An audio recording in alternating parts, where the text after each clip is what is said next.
Hey guys, this is our last episode of preseason week 1. We wanted to talk about the rucks, the guys who were sharing a lot of ruck time, and kind of some interesting selections there. I think there's a few players who people are hoping are going to get a lot more ruck time than they are, and we're kind of dispelling that a bit today. Hope you enjoy.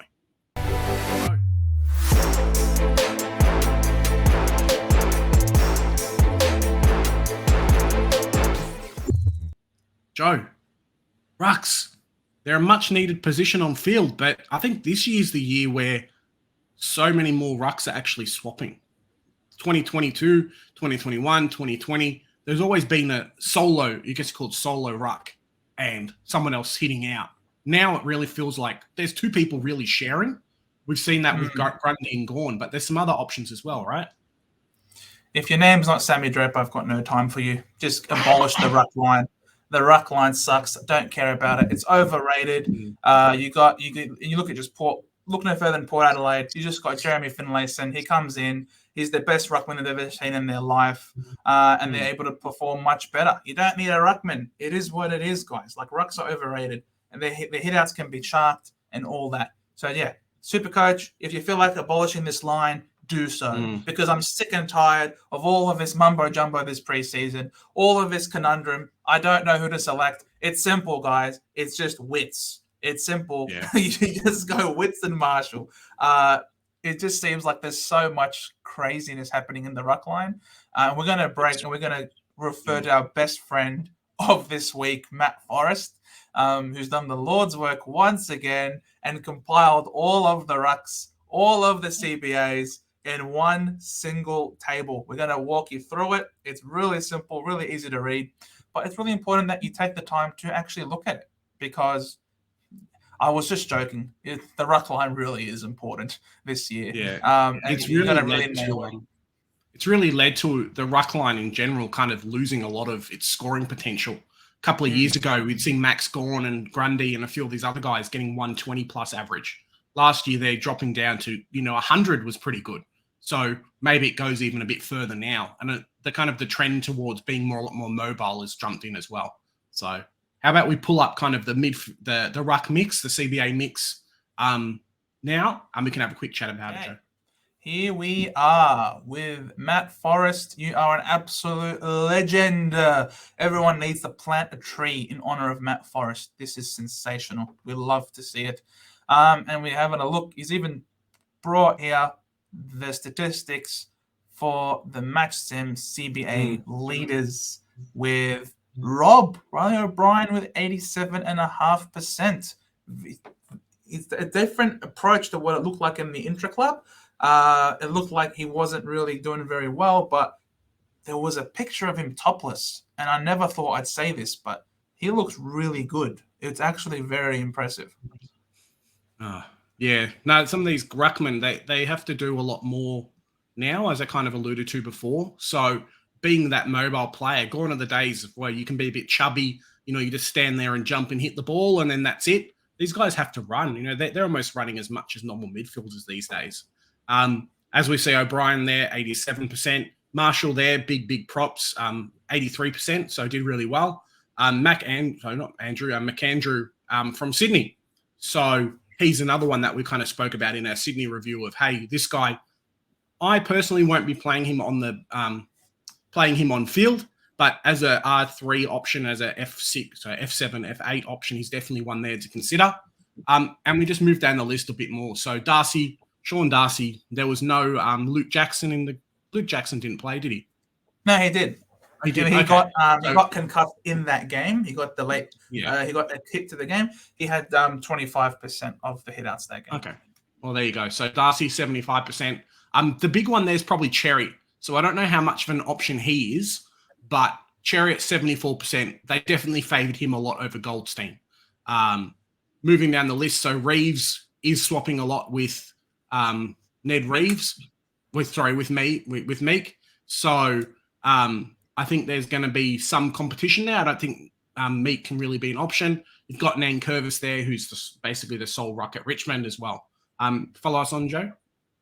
Got TDK with 66.67%, so 2/3 of the hitouts he's sharing with the Pitnet. who, again, when you got a lot of sharing and you can't be sure what the split's going to be middle of the season, it's very hard to back some of these guys to really be on your team. Stanley had 60% of the hitouts, sharing with Segler, who had the 40%. Grundy actually had the majority of the hitouts in the center bounces, which was really impressive. He had 58.3%, which obviously you ended up with Gorn having the other 41.67. Gorn DPP forward status, yes please. I'd love to see it. Keep it going, Goodwin. I like what I see. Wits 57.69%. This is definitely not going to be the case moving forward. I think this was a situation where they were definitely trying, where Stewie Dew was definitely trying to give some game experience to Moyle, who had 34.6%, other 34%, simply trying to give him a head out, especially early on. He was able to have some game time against Phillips and against Brian. And King was out as well that game, so I think they kind of put Wits forward a little bit further to kind of negate King not being there. Exactly. So I definitely wouldn't be concerned if you're one who wants to start Wits. This is definitely very, very, very unlikely to be the case moving forward. Big O shared the ruck, 51.85% with Darcy Fort, who had 48.15%. And then you look at Lysette, who also had 51%. He shared it with Teakle, who had 33%. And he also shared it with Hayes, who had the other 14%. So as you can see, yes, Lysette is the primary ruck, but he's sharing still quite a bit with there are other options at Port Adelaide.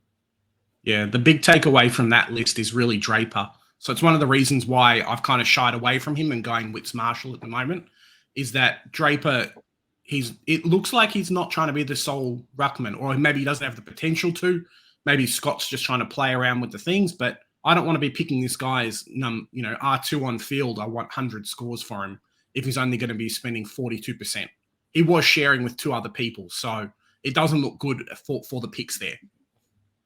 He did come on in the second half, so he didn't play at all in the first half. The way we spoke about this in our Gold Coast versus Essendon game review, we started off a bit slower, and then as the game progressed, we started to add more of our senior talent, whereas for them, they started strong and then started to take people out. So for Draper, he came on in the second half, and to be honest, he looked really good. As soon as he came on, he really had a lot of immediate impact. I would definitely wouldn't rule him out entirely. I'd certainly recommend for people to have a close eye on him in the next preseason game when we play against St Kilda. He's going to be up against some really tough opposition in Marshall, who again gives us another opportunity to see whether or not St Kilda are going to persist with him having all of these CBA attendances of 83.3%. If we see another week of Marshall 83%, then you basically lock him in. And you also got to keep an eye on Draper if he still keeps that low percentage and you keep sharing with Phillips and Brian. Yeah, 100%. So just wait and see what happens. I think Cox is also a major thing there. We can see he had exactly 50% of the CBAs here. Now, we don't see another person with 50%. Why is that? It's because Darcy Cameron also only had 37.5%. I think Frampton took a couple. Exactly. And Frampton had 3 of them, and he had 12.5%. So you're looking at... Sorry? Cameron's kind of shot himself in the foot for being a selection. Exactly. This is one that is rife with alarm bells, with things that you really, really, really, really, really have to keep an eye on. It's very dangerous. Spending all that money for someone who's going to be sharing with 2 other ruckmen. Like, we were already... you already have enough concerns about Draper, sharing with 2 other ruckmen. Imagine paying roughly $70,000 more for the same sort of thing. It's very dangerous. Yeah, 100%. one that is still of massive, massive consideration for a lot of people that I think you really need to put on your team. Not necessarily at R2. I wouldn't be that bold, but definitely McAndrew, the 123k rookie. That's insane. A 123k rookie who's going to be R1, rucking 81.48% of the time. That's insanely good value. Someone that you need, that you could even feel at F6 because of the nature of the role. You obviously have to keep an eye. Is Laddam's going to get over his knee tendonitis? Obviously, Hickey's going to be out. You've also got to keep an eye on Amadi. He had a hamstring complaint, whether or not he's going to be back. But from reports and the way that Sydney were talking about him, and I thought he performed quite well. You got to keep an eye on McAndrew. I think you got to play him. And that brings our breakdown of the ruckman to a close. Thank you so much. A massive thank you so much. Before I thank our viewers and subscribers, we've got to say a massive thanks to Matt Forrest, without which all of these videos that we've done about the preseason wouldn't have been anywhere near as great in terms of presenting you with all the stats. So massive thanks to him, and a thank you to everybody who's been watching and subscribing to us. A massive shout out to the Skodfather. Thank you so much as well for helping bring awareness to our channel. We're looking to continue pumping up the content as much as possible. We're really excited for this year, and we hope that you can join us. Yeah, 100%, guys. Remember, you can join our Supercoach group, and you can win some amazing prizes there. I'll put down the information in the description below. Remember, here at the Centre Bounce, we do the hard work, so you don't have to. Bye for now.